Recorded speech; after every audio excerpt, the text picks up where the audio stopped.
प्रभु मानसिक भाव को बहुत जल्दी स्वीकार करते हैं। एक आचार्य चरण से किसी ने, बहुत ही कंजूस स्वभाव के थे, तो उन्होंने पूछा कि देखो प्रगट सेवा में तुम पैसा खर्चा नहीं कर पाएंगे, किसी किसी का पैसे में बहुत मोह होता है, पर सत्संग में सुना है कि सेवा से भगवान बहुत जल्दी रीझ जाते हैं। सेवा करने का भाव है पर पैसा ना खर्चा हो, ऐसी कोई सेवा बताओ। तो ऐसी सेवा तो मानसिक सेवा ही है। तो बोले तुम मानसिक सेवा शुरू करो, भाव में ऐसे प्रभु को देखो और उनको आप जितने पदार्थ चाहे वो पहनावें, जितनी सामग्री चाहे वो समर्पित करें, जितने भोग चाहे वो पवावें, ऐसा कर सकते हैं। उसको बहुत अच्छा लगा। कंजूस स्वभाव का था पर कहीं ना कहीं सत्संग से भाव आ गया था। वर्ष हो गए, प्रभु को भोग लगाता, प्रभु रोज नियम से, क्योंकि पैसा नहीं खर्चा होना। एक दिन क्या हुआ, दूध में चीनी थोड़ी ज्यादा हो गई तो उसको बड़ा कष्ट हुआ, और भावना में ही दूध में चीनी मिला रहा था, थोड़ी ज्यादा हो गई भावना में ही, कंजूस स्वभाव, तो बड़ा कष्ट हुआ। तो ठाकुर जी प्रकट हुए, एक थप्पड़ मारा और कहा इसमें पैसा लगता है क्या तुम्हारा? मानसिक सेवा का फल ये हुआ कि प्रगट में ठाकुर जी का वो गोपाल जी की सेवा कर, जैसी भावना की जाती वैसे हमारे गोपाल जी यार भाव रखते, फिर दोस्त भाव रखते। उनका सारे इसमें तेरी चीनी में पैसा लगा क्या, क्यों तू चलने लगा कि ज्यादा चीनी हो गई? एक भगवत साक्षात्कार हो गया, प्रभु ने स्पर्श कर लिया मानसिक सेवा से। मानसिक सेवा का बड़ा प्रभाव, प्रगट में भी उसका प्रभाव झलक जाता है। पूज्यपाद श्री रघुनाथ दास गोस्वामी राधा कुंड में, जिनकी समाधि विराजमान है, राधा कुंड में विराजमान थे। स्वास्थ्य गड़बड़ हुआ तो श्री वल्लभाचार्य जी के निज वैद्य गए। समस्त ब्रजवासी जन थे, बाबा सैया पे पड़े हुए थे, बड़ा कष्ट था शरीर में। बड़े बड़े महापुरुषों को कष्ट शारीरिक देखे गए, वो क्या लीला है ठाकुर जी जाने। वो अपने भक्तों का कष्ट लेते हैं या प्रारब्ध भोग होता है या भगवान का विधान होता है, इसका निर्णय भगवान जाने। निर्णय नहीं किया जा सकता, क्योंकि अगर प्रारब्ध की तरफ देखें तो जब भगवान को समर्पित हो गए तो संचित प्रारब्ध और क्रियमाण इतने बलवान नहीं होते कि भगवान के भक्त को पीड़ा पहुंचा सके। ये भी सिद्धांत समझ में नहीं आता। भगवान अपने भक्त को कष्ट देते हैं, ये भी सिद्धांत समझ में नहीं आता, क्योंकि इतने वात्सल्य समुद्र हैं, वो जन को सुख देते हैं, कष्ट क्यों देंगे? अब वो भक्तों का अपने कष्ट ले लेते हैं, ये थोड़ा समझ में आता है कि जो सिद्ध महापुरुष होते हैं वो अपने निज जनों को स्वस्थ और सुखपूर्वक भजन में लगे रहे, इसलिए वो ऐसा। क्योंकि हमें यह समझ में नहीं आता कि इनका कोई प्रारब्ध होगा, क्योंकि वो प्रारब्ध भस्म करने की सामर्थ्य वाले महापुरुषों के शरीरों को कोई प्रारब्ध दंड दे सके, ऐसा समझ में नहीं आता। भगवान को जो समर्पित हो गया, पीछे एक बार सत्संग में ध्यान कीजिए, सुनाया गया था कि नाम जापक में इतनी अपार सामर्थ्य है, वो प्रारब्ध को भस्म कर देता है। प्रारब्ध स्वतः ही नष्ट हो जाता है। कोई बहुत प्रबल प्रारब्ध हुआ तो वो भी उनकी अनुमति से उनके पास आता है, वो स्वीकार करना चाहे तो आएगा, अन्यथा वो भी भस्म हो जाएगा। बड़े बड़े महापुरुषों के जीवन में कष्ट, थोड़ा भेद खुलता है भाई जी के पावन चरित्र को पढ़ के, कि जब भाई जी को बहुत पीड़ा गुदाद्वार में और बार बार ऑपरेशन, फिर भी ठीक नहीं और भर्ती, तो बाबा को बड़ी पीड़ा हुई कि ऐसा क्या प्रारब्ध भाई जी का। तो श्री कृष्णचंद्र जो प्रगट भय और राधा बाबा से कहा आपका प्रारब्ध है, भाई जी का प्रारब्ध नहीं। बाबा को पता चला है मेरा प्रारब्ध है, तो सीधे भाई जी के पास गए, बोले अच्छी बात नहीं है, आपने ऐसा क्यों किया? बोले क्या? बोले आपने मेरा प्रारब्ध क्यों ले लिया? अरे बोले व्यर्थ की बातें क्यों करते हो? बोले आप बहाना नहीं चलेगा, स्वयं ये परम तत्व से बताई गई बात है, ये किसी और की बात नहीं, उन्होंने बताया कि तुम्हारा प्रारब्ध है। उनका बाबा हमको इससे कोई फर्क नहीं पड़ता, और आपकी जो अनुष्ठान पद्धति इसमें फर्क पड़ जाता, इसीलिए प्रभु की इच्छा से इसको। तो ये बात समझ जाती कि बड़े बड़े महापुरुष अपने जनों का ऐसा लीला पूर्वक स्वेग नहीं, ऐसे जो ब्रह्म स्वरूप महापुरुष हैं उनका क्या प्रारब्ध है। आकर नाड़ी पकड़ी, मानसिक सेवा की आपको बात बता रहे। पूज्य श्री रघुनाथ दास गोस्वामी जी की नाड़ी पकड़ी, कहा आपने कढ़ी चावल ये प्रसाद ज्यादा पा लिया, किसी में आता है खीर ज्यादा पा लिया।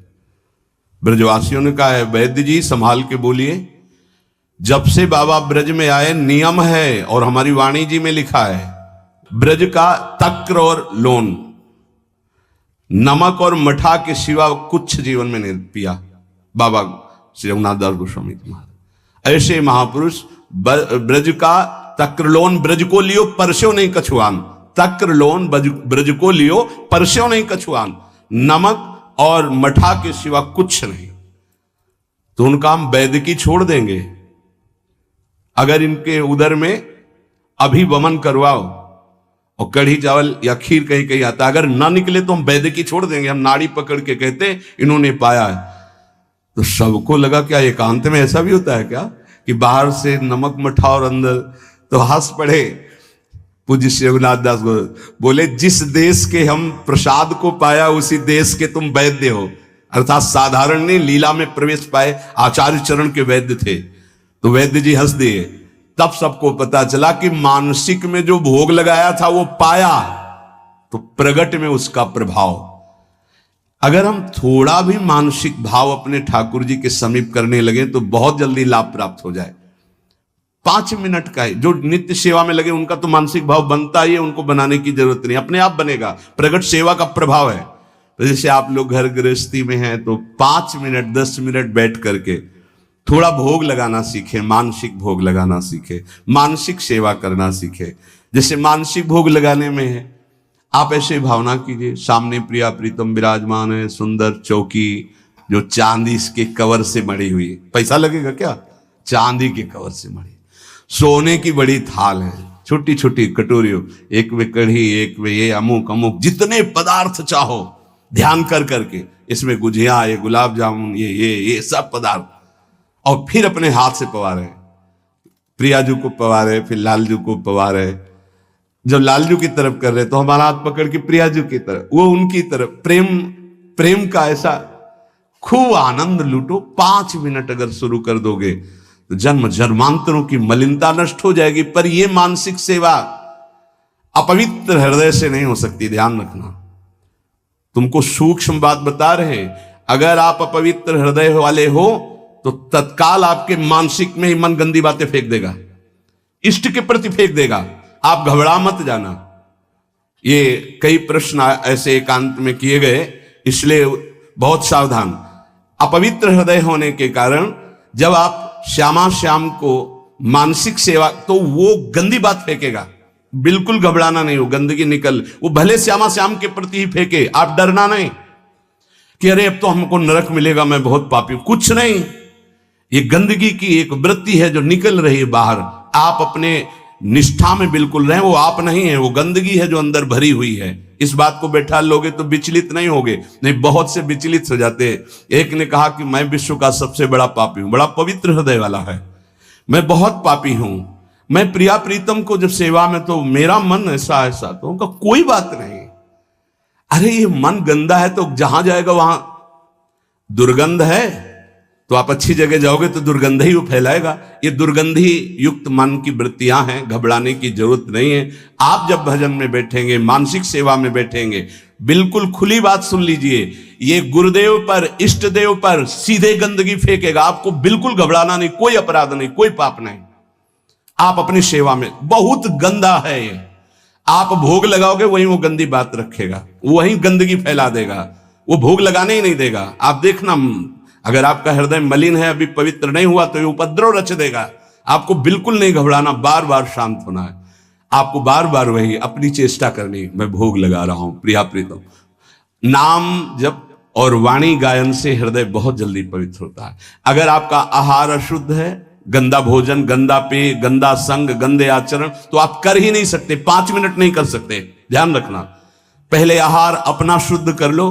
ये गंदे पेय जैसे शराब आदि है, मांस आदि है, ये सब गंदे हैं, इनको खाने से हृदय मलिन हो जाता है।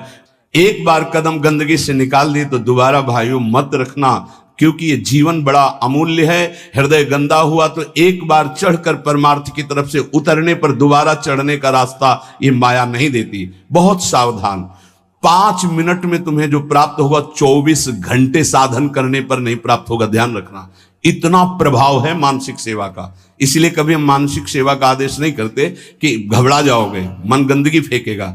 आप प्रगट सेवा में लगे तो मानसिक सेवा में प्रवेश हो। पर हम फिर लगने लगा कि साहस बनाना चाहिए, 5 मिनट आप ऐसा करें।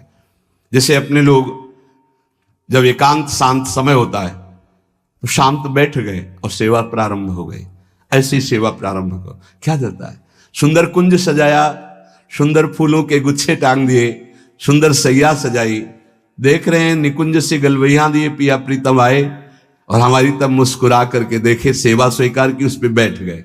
अब जो मन आवे सो करो, मन आवे नाचो, मन आवे गावे, मन आवे भोग लगाओ, मन आवे उनकी लीला सुना रहे, उनका श्रृंगार कर रहे हैं, उनके आगे नृत्य कर रहे, गा रहे, देखना।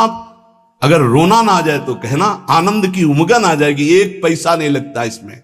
और प्रगट सेवा का सही माने में फल आएगा तो मानसिक सेवा सिद्ध हो जाएगी। फिर आपको ऐसा नहीं लगेगा मैं भावना कर रहा हूं, साक्षात दिखाई देंगे प्रिया प्रीतम आ रहे। प्रियाजू की कृपा प्राप्ति उसी को होती है जिसको रसिक संग मिलता है। कहो कृपा उपजय के भांति रसिकन संग फिरो दिन। वृंदावन की स्पष्ट कृपा का फल है किसी भगवत प्रेमी प्रिया प्रीतम के प्रेमी महात्मा का संग मिल जाना। उस संग का फल है नितिक धर्मिन संग तो रंग बढ़त नित नित सरस, नित नित प्रेम अभंग। यह जो कृपा हरिवंश की, निश्चित उसके हृदय में प्रेम जागृत हो जाएगा जो प्रियालाल के प्रेमी का संग करेगा। क्योंकि प्रेमी जनों के संग से प्रिया प्रीतम के चिंतन की बात अधिक आती है। बाहरी देखो, ये जो दान पुण्य लेन देन ये व्यापार दुनिया का है, ये केवल अभिमान छुड़ाने के लिए बात समझो, इससे भगवत प्राप्ति नहीं होती। हमारी बात मान लेना। तुमने जो मैंपन रखा है भोगों में, शरीर में, नाना प्रकार के विषयों में, संपत्ति में, उस मैंपन को छुड़ाने के लिए शास्त्राज्ञा। अगर तुम्हारे अंदर ये भाव आ गया कि सब प्रभु का है, तो हम कह रहे हैं कि कुछ लेने देने की जरूरत नहीं। प्रभु इससे नहीं प्राप्त होते। अगर प्रभु की प्राप्ति की बात आती है तो चिंतन से आती है, और सबसे कठिन बात है प्रभु का चिंतन कर लेना। अध्यात्म ये नहीं सिखाता कि आप ये करें, अध्यात्म सिखाता है कि आप ऐसे चिंतन करें, आप देह भाव छोड़ें, आप नाना प्रकार के विकारों का त्याग करें, अन्य चिंतनों का त्याग करें। अध्यात्म का स्वरूप यह है जिससे भगवत प्राप्ति होती है। और ये ना सुनना चाहता कोई, ना चलना चाहता है। आज का समाज ऐसा है कि आप बोलो कितना चाहिए, आप करो भजन और तपस्या, हम भोगें भोग और सुरक्षा आप हमारी भजन से करते रहिए। यह विचारधारा है। कैसे भगवत प्राप्ति होगी, कैसे निर्विकार होंगे, ये तो कोई लाखों में 1-2 ऐसे हैं जो इस बात को समझे। लाखों में कोई 1-2 ऐसे मिलेंगे कि जिनके हृदय में यह बात हो कि मुझे अब संसार से मुक्त होना है, भगवत प्राप्ति करनी है। इस जगत का शरीर का चिंतन छूट जाए और श्यामा श्याम का केवल चिंतन रह जाए, यही नाम है भक्ति, यही नाम है प्रेम लक्षणा भक्ति का। आपका चिंतन केवल प्रियालाल का ही हो, नाम का, रूप का, लीला का, धाम का। और ये तभी हो सकता है जब ये बातें आपके जीवन में हो। गुरु का अंग, जो साधु का संग, नाम का रंग, विवेक का अभंग, तो प्रभु में दृढ़ विश्वास और निरंतर चिंतन अपने आप होने लगेगा। गुरु का अंग तन ही राख सत्संग में, हर समय तुम्हें गुरु के सानिध्य में रहना होगा। चाहे आप 1000 किलोमीटर यहां से दूर हो, आपकी दिनचर्या और आपके दिमाग में बसा रहना चाहिए कि मेरे गुरुदेव की क्या आज्ञा है, उसके विपरीत कोई आचरण नहीं, तो गुरु का अंग आप स्वीकार किए हैं। अंग का तात्पर्य है उनके बिल्कुल सानिध्य में रहना। हर समय गुरु के सानिध्य में रहा जाता है। हर समय गुरु दिमाग में बैठे रहते हैं, यहां बैठे रहते हैं। थोड़ी सी भी कोई चूक होनी होती है तो उनकी भ्रकुटी दिखाई देती टेढ़ी। गुरुदेव ने मना किया, ये कार्य नहीं करना। कहीं भी रहो, 1000 किलोमीटर दूर रहो, आप गुरु के पास ही मान, और नजदीक रह रहे हो, गुरु की आज्ञा का पालन नहीं कर रहे हो, नजदीक नहीं माना। गुरु का अंग और साधु का संग, सत्संग। हमारी वृत्ति भी सत हो, हमारे आचरण भी सत हो, हमारा चिंतन सत हो, तो सत्संग हो रहा है।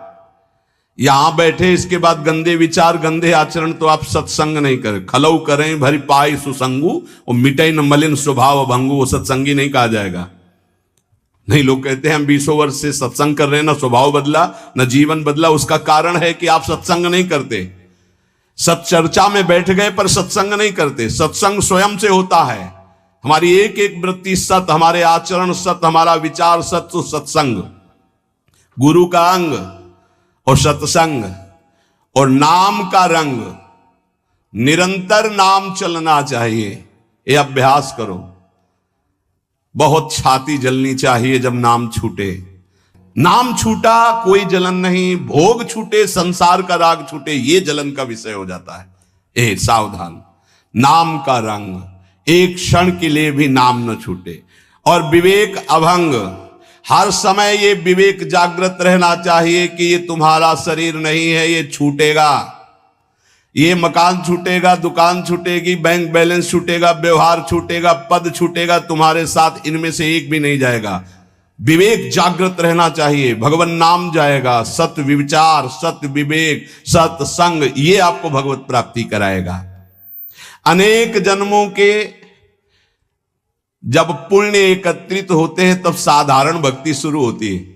घर गृहस्थी में जैसे साधारण कुछ चालीसा पढ़ ली, कुछ पूजा, ये अनेक जन्मों के जब पुण्य एकत्रित होते हैं, कई जन्मों की जब ऐसी भक्ति होती है तब श्री कृष्ण की तरफ आकर्षण होता है। जन्म जन्मांतर सहस्त्राणाम कृष्णे भक्ति प्रजायते। साधारण भक्ति कई जन्मों से होती चली आई, तब जाके कृष्ण भक्ति मिलती है। और कृष्ण भक्ति से जब श्री कृष्ण प्रसन्न होते तब राधा नाम और राधा चरणारविंद की भक्ति मिलती है। ये परम विश्राम स्थल है। पर इस भक्ति में विषयाशक्ति बहुत बाधक है, क्योंकि ये सीधे प्रेम भक्ति है वृंदावन की। बिना विषयाशक्ति नष्ट हुए भगवत प्रीति का प्रादुर्भाव नहीं होता। जब तक प्रीति नहीं तो प्रिया प्रीतम बहुत पराये लगते हैं। देखो श्यामा श्याम लगता है तुम्हारे, अभी किसी रिश्तेदार का नाम, पुत्र का नाम, परिवार, तुरंत हृदय के हाँ मेरे। अगर राधा नाम, प्रिया प्रीतम का नाम सुनते ही जैसे किसी रिश्ते नाते, पुत्र पति आदि की कोई बात करे तो एकदम लगता मेरे, ऐसे जब इतना ही लगने लगे मेरे, तो समझो कि अब कुछ रंग आ रहा है। लेकिन प्रभु की बात तो पराई जैसी लगती, संसार की बात अपनी लगती है। इसीलिए एक और संपूर्ण संसार के संबंध भोग और एक और प्रिया प्रीतम है। चयन करो तुम किससे प्यार करते हो, संसार के संबंधों से या प्रिया प्रीतम से। अगर प्रिया प्रीतम से तो तुम्हें संसार के संबंधों का अंदर से त्याग करना होगा। ये बहुत सहजता से हो जाएगा यदि साधु संग होता रहा, बहुत सहजता से वहीं रहोगे। वेश परिवर्तन की जरूरत नहीं है, स्थान परिवर्तन की जरूरत नहीं है, उद्देश्य परिवर्तन की। जहां उद्देश्य हुआ श्यामा श्याम की प्राप्ति को, वहीं आपके अंदर समस्त संबंध जो मायाकृत है आप देखोगे ढीले हो गए, वो कटने लगे।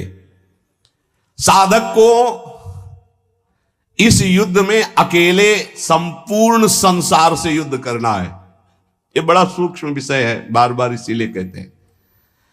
हर व्यक्ति हमारे चिंतन को खींचता है, खास बात है। चाहे वो द्वेष से या हो, चाहे या राग से हो, वो खींचता है हमारे चिंतन को। हमारा चिंतन अखंड प्रभु की तरफ हो, इसलिए सारे संसार के संबंध से युद्ध करना है। ये कला सीखनी होगी कि मिलना है, बात करना है, लेकिन हमारा संबंध किसी से नहीं। भगवत भाव से मिलना है, खूब प्रीति भाव से मिलना है, लेकिन अंदर उनके राधा वल्लभ लाल देखोगे तो बच जाओगे। चिंतन तुम्हारा कोई नहीं चुरा पाएगा। आरंभ में साधक को बहुत दुखद महसूस होता है सांसारिक संबंधों का त्याग करना, परंतु बाद में वो नाच पड़ता है कि भगवान ने मुझे मोह जाल से छुटा दिया। ये मोह केवल बातें करने से नहीं जाएगा। आजकल बातें करने वाले लोग बहुत मिल रहे हैं। पूज्यपाद बाबा कह रहे हैं जिसको देखो ज्ञान की बातें कर रहा है, लेकिन मोह का त्याग करके ज्ञान में स्थित होना या भक्ति में स्थित होना केवल भजन से होगा, केवल भजन से। जितना भजन करोगे उतना ही बात बनेगी। बारी मथे घृत होए बरु सिकता ते बरु तेल, बिनु हरि भजन न भवतरी या सिद्धांत पेल। भजन का जिसके जीवन में 4 बातें हैं उसका पूरा भजन होगा, सही भजन होगा। पहला, भगवान के नाम का निरंतर जप करने का अभ्यास। दूसरा, भगवान के प्रेमी जनों के चरित्रों का चिंतन करना।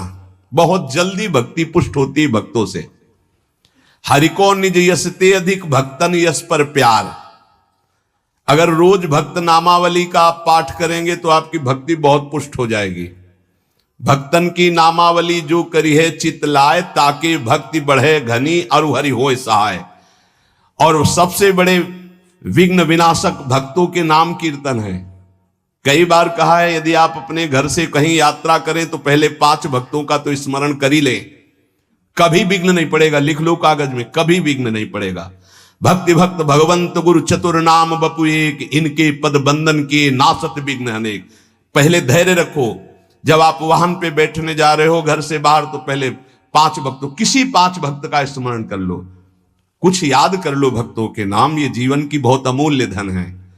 5 भक्त, प्रहलाद नारद पराशर पुंडरीक व्यास अम्बरीश सुख सौनक भीष्म दाल ध्यान रुक्मांगद अर्जुन वशिष्ठ विभीषण आदि। ऐसे तुम्हें याद नहीं है तो ऐसे नागरी दास जी की जय, हरिवंश महाप्रभु की जय, स्वामी हरदास जी की जय, बिहारिन देव जी की जय, सेवक जी महाराज की जय, ध्रुवदास जी की जय, वृंदावन दास जी की। जो भक्त याद आवे 5 भक्तों का याद।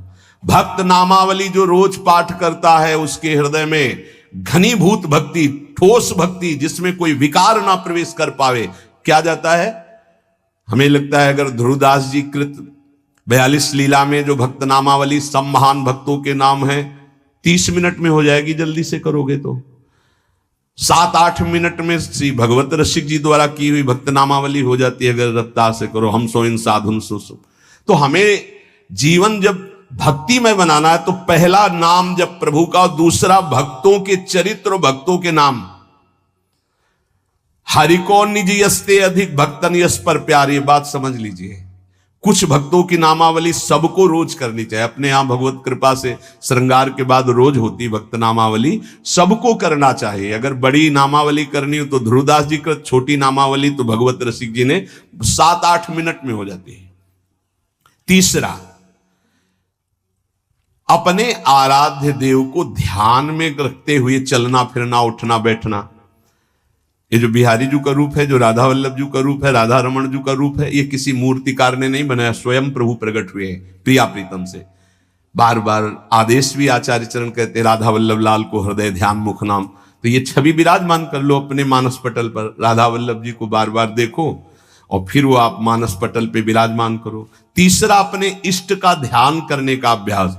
और चौथा, जो आपने उपदेश सुने हैं वैसे चलने के बाद, सच्ची मानिए थोड़ी देर आपको बुरा लगेगा, जो मन है वो आपका बुरा महसूस करेगा संतों की बात को, पर यदि आप मान जाओगे तो प्यारे निहाल हो जाओगे।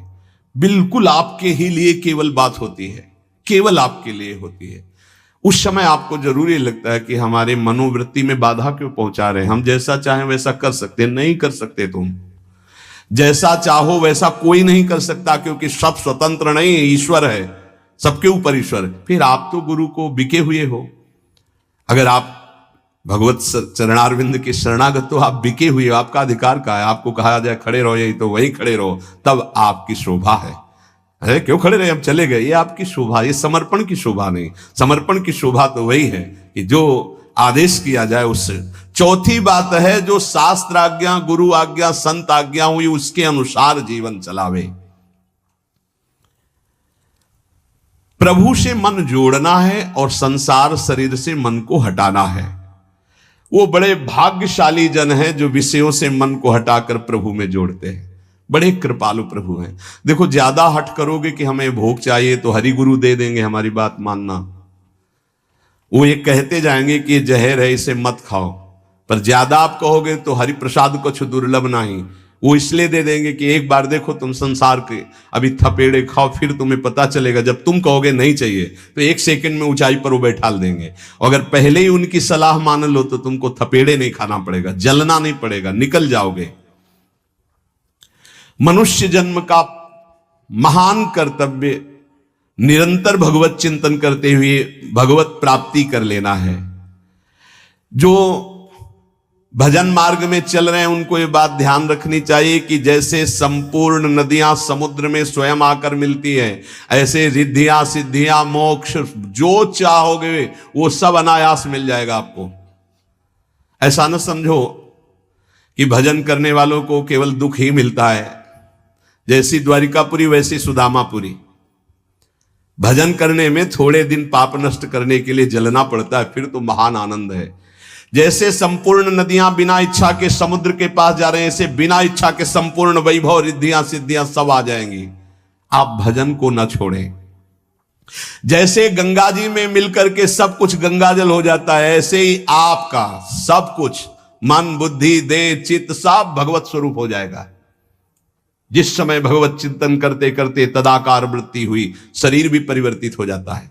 देखो, दूसरा शरीरधारी कीड़ा दूसरी जाति का दूसरे शरीर का लाके भृंगी अपने घरौंदे में पैक करता है और उसको ऐसे डंक मारता है और भन, वो उसका भयवश चिंतन करते करते उसी शरीर से भृंगी कीड़ा बन जाता है।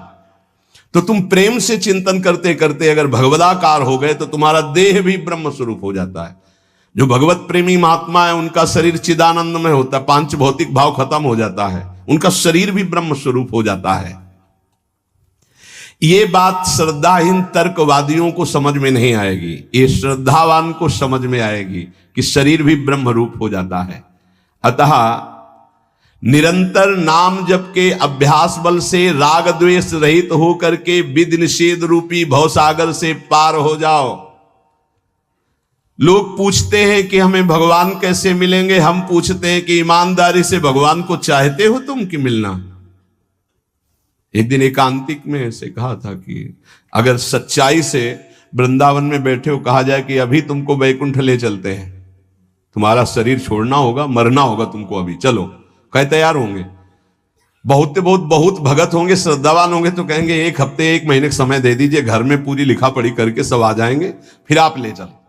प्रेमी तो मरकर भगवत मार्ग में चलता है, उसका किसी से कोई आंतरिक राग नहीं होता। बाबा कह रहे कौन चाहता है भगवान से मिलना, मिलने की जिसके अंदर चाहत पैदा हो गई उसको ये पांच चीजें अच्छी नहीं लगती, विषय भोग, निद्रा, हंसी, जगत प्रीति, बहुबात। अगर ये अच्छा लग रहा है तो नाटक कर रहे हो, मिलने की चाह पैदा नहीं हुई है।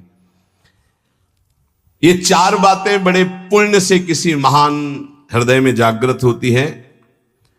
भगवत भक्तों का भगवान से भी बढ़कर आदर करना और सब साधनों से श्रेष्ठ भगवान नाम में दृढ़ विश्वास प्रीति हो जाना। दूसरा, सबसे पहला है भगवत भक्तों में मोते अधिक संत कर लेखा। भगवान के सातों सब मुहिमे जग देखा, मोते अधिक संत जाने संत अनंत समाना। भगवान नाम के बराबर कोई साधन नहीं, ये दूसरा। भगवत सेवा के बराबर कोई सिद्धि नहीं, तीसरा। और भगवान के प्रेम के बराबर कोई साधना का फल नहीं। भगवत प्रेम इस समस्त साधना का।